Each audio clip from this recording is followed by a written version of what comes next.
जय हिंद। देखिए, हम आज बात करेंगे आयुष्मान भारत कार्ड को लेकर।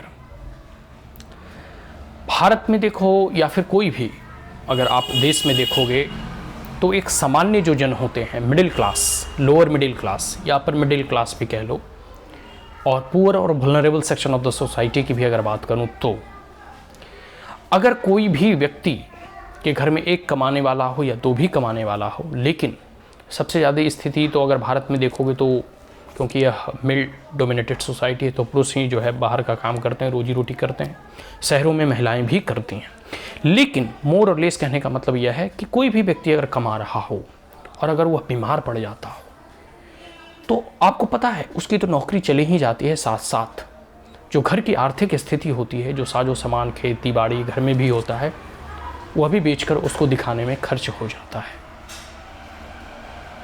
या फिर अगर कोई एक कमाने वाला भी हो, मिडिल और poor vulnerable section of the society की बात कर रहा हूँ, तो ऐसे मिडिल क्लास में जो भी कमा रहा हो, अगर कोई भी सदस्य परिवार का, भाई बहन, चाचा ताऊ, मामा मामी या कोई भी जो आपके सदस्य में जो अभी वर्तमान में आपके साथ रह रहे हैं, उसमें अगर कोई एक व्यक्ति भी बीमार पड़ जाता है ना, तो आपका बहुत सारा संसाधन जो है उनके दवाई बीरों में खर्च हो जाता है।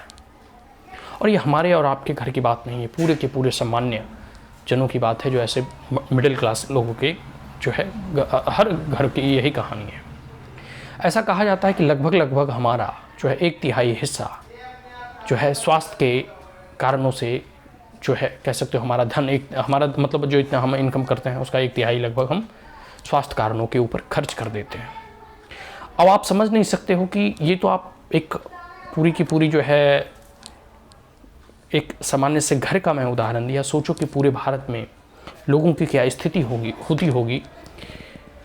लोग तो मानसिक रूप से प्रताड़ित होते ही हैं, साथ साथ जो है शारीरिक रूप से भी वो छिन्न होते हैं, और जब उनकी आर्थिक स्थिति चरमराती है तो उनको दोबारा उठ खड़ा होने में बहुत समय लगता है।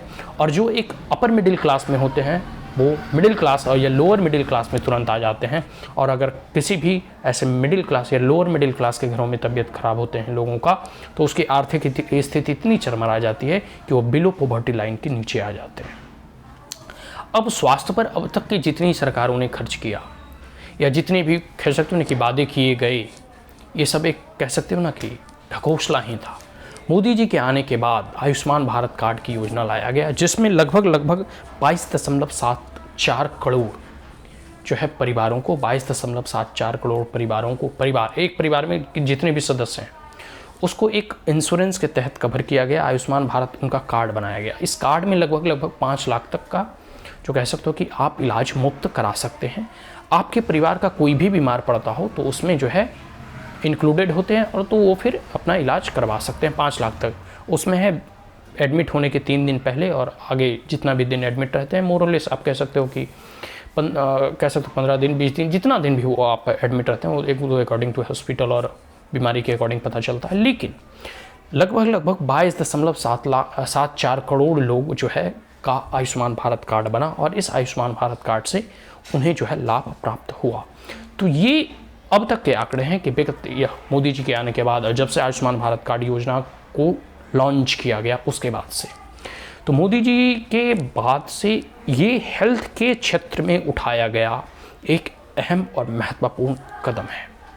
ऐसी कई एक योजनाएं लाई गई, लेकिन तमाम योजनाओं के बारे में ऑलरेडी हम लोग बात की हैं, जैसे उज्ज्वला योजना के बारे में बात की, प्रधानमंत्री आवास योजना के बारे में बात की। ठीक उसी प्रकार आज हम जो है आयुष्मान भारत जो है हेल्थ कार्ड के बारे में बात कर रहे थे।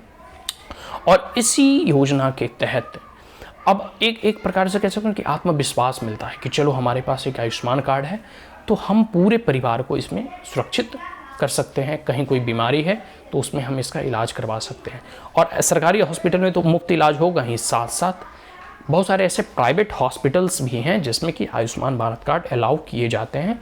वो आप गवर्नमेंट के वेबसाइट पे सर्च कर सकते हो और देख सकते हो कि किन किन जो है हॉस्पिटल्स में यह कार्ड उपलब्ध हैं, और जो है इस कार्ड के जरिए जो है इलाज संभव है।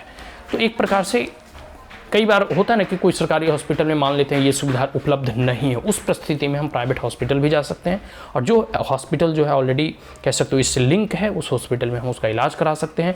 और इसके खर्च का वहन मोदी गवर्नमेंट या मोदी सरकार करेगी या फिर भारत सरकार करेगी आयुष्मान भारत कार्ड धारकों के लिए।